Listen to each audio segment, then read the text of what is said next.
कौशल्या के 2 बेटे थे, राम और श्याम। कौशल्या के पति का अच्छा बिजनेस था और वो भी एक अच्छी गृहस्थ महिला थी। बेटे बड़े हुए और पिता के साथ बिजनेस करने लगे। लेकिन एक दिन, पिताजी मैं फैक्ट्री जा रहा हूँ। ठीक है बेटा, शाम को भी ले जा साथ।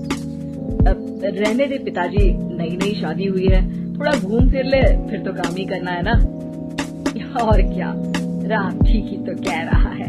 अब दोनों बेटों की शादी हो गई है, आप चिंता ना करें, दोनों समझदार हैं।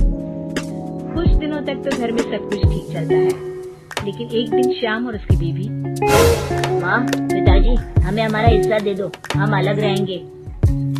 अरे नहीं नहीं, मैं ऐसा नहीं करूँगा। बड़ी मेहनत से मैंने ये बिजनेस खड़ा किया है, जीते जी तो मैं इसका बंटवारा बिल्कुल नहीं करूँगा। नहीं करूँगा? ये कैसी बात होती है पिताजी? क्या सारा जीवन में जॉइंट फैमिली में रहूंगी? अरे पर बेटा, हमारे घर में इतने नौकर चाकर हैं, न किसी चीज की पाबंदी है, फिर क्यों अलग होना चाहती हो? एक साथ जीवन कितना अच्छा लगता है। हर कोई हर किसी के लिए, हर किसी के साथ खड़ा होता है। अरे बाप प्लीज, ये सब बातें करके वक्त जाया न करो। पिताजी आप नहीं देंगे तो मैं कानून का दरवाजा खटखटाऊंगा। तभी वहाँ राम आ जाता है। पिताजी कोई बात नहीं, आप इसे इसका हिस्सा दे दीजिए। हमारे घर की बात बाहर जाए ये ठीक नहीं। और हाँ, मुझे पिताजी के कपड़े वाला कारोबार चाहिए जिसमें मुनाफा ज्यादा है। लेकिन एक वही तो कारोबार है जिससे हमारा घर अच्छे से चल रहा है, बाकी तो हम अभी एस्टैब्लिश कर रहे हैं बेटा। देखिए पिताजी, वो कुछ मैं नहीं जानता, घर चले या नहीं, मुझे बस चाहिए मतलब चाहिए। हाँ। सब श्याम को समझाने की कोशिश करते हैं, लेकिन वो मानता ही नहीं।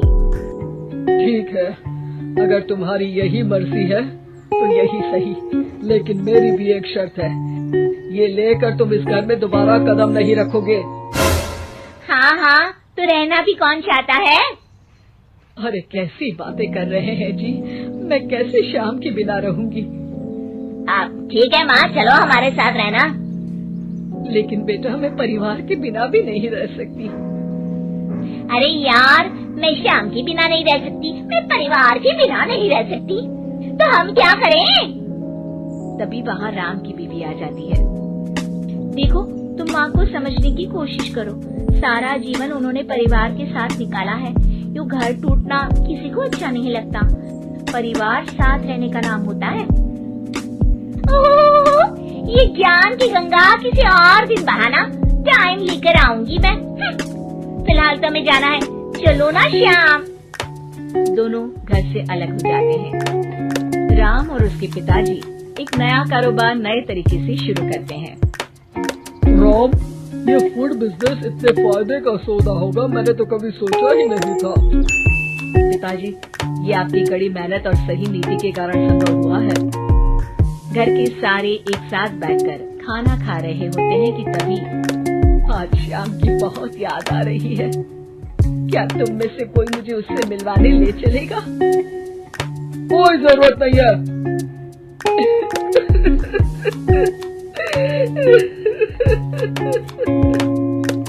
कौशल्या रोने लगती है कि राम बोल पड़ता है।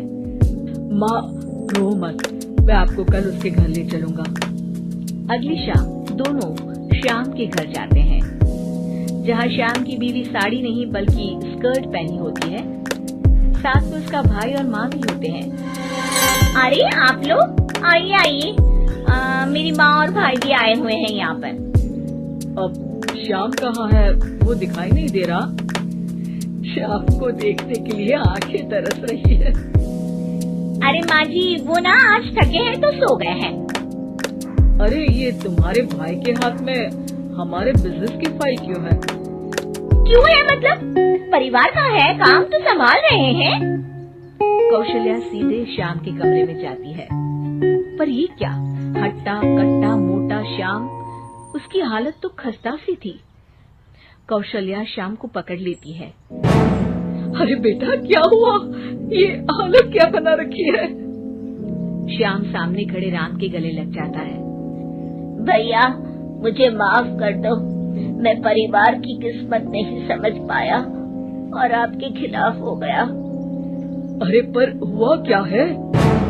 तब पीछे से श्याम की बीवी आ जाती है। होना क्या है और होगा क्या? कैसी बातें कर रहे हैं आप? चलिए ड्राइंग रूम में, मैं आप लोगों के लिए चाय नाश्ता बना देती हूँ, फिर फुटो यहाँ से। श्याम उन लोगों को बताने ही वाला होता है, लेकिन उसकी बीवी और भाई के आ जाने के कारण वो कुछ नहीं बता पाता। जब राम और कौशल्या वहाँ से जाने वाले होते हैं तो श्याम बोल पड़ता है, माँ भैया रुक जाओ ना थोड़ी देर। तभी उसकी बीवी आ जाती है। हाँ रुके तो थे, अब उन लोगों को अपने घर भी तो जाना है ना, क्यों माँ?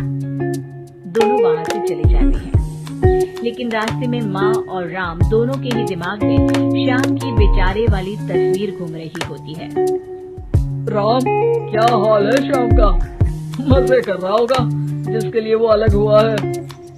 नहीं पापा, श्याम की हालत काफी खराब है। ये बोलकर वो सारा किस्सा पिता के सामने रख देता है। ये डर मुझे था, इसलिए मैंने श्याम को अलग तो कर दिया था, लेकिन भविष्य के लिए एक डोर अपने ही हाथ में रखी थी। कैसी डोर पिताजी? वो तुम्हें कुछ ही दिनों में समझ आ जाएगी। एक दिन एक वकील उन लोगों के पास आता है। नमस्ते सर, आपको जो डर था वही हुआ। श्याम ने अपनी सारी प्रॉपर्टी को बीवी के नाम कर दिया है। तभी वहाँ श्याम रोते हुए आता है। पिताजी मुझे माफ कर दीजिए, मेरी बीवी ने धोखे से मेरे साइन करवा लिए हैं। अब मैं कहीं का नहीं रहा। सारी प्रॉपर्टी लेने के बाद उसने मुझे घर से बाहर निकाल दिया। कोई बात नहीं बेटा, तुझे अकल आ गई, यही बहुत है। लेकिन आपका मेहनत से बनाया कारोबार मेरे कारण चला गया। मैंने कोई कच्ची गोली नहीं खेली है बेटा। तभी वकील बोल पड़ता है, आपकी कोई भी प्रॉपर्टी आपके पिता और भाई के साइन के बिना आप किसी को नहीं दे सकते। इसी शर्त में आपको वो कारोबार दिया गया था। अरे वाह पिताजी, आप ग्रेट हो। वैसे भी इतनी मेहनत से खड़ा किया हुआ कारोबार मैं ऐसे ही किसी को थोड़ी ना दे सकता था। और बेटा, सुबह का भूला शाम को वापस आ जाए तो उसे भूला नहीं कहते, श्याम कहते हैं।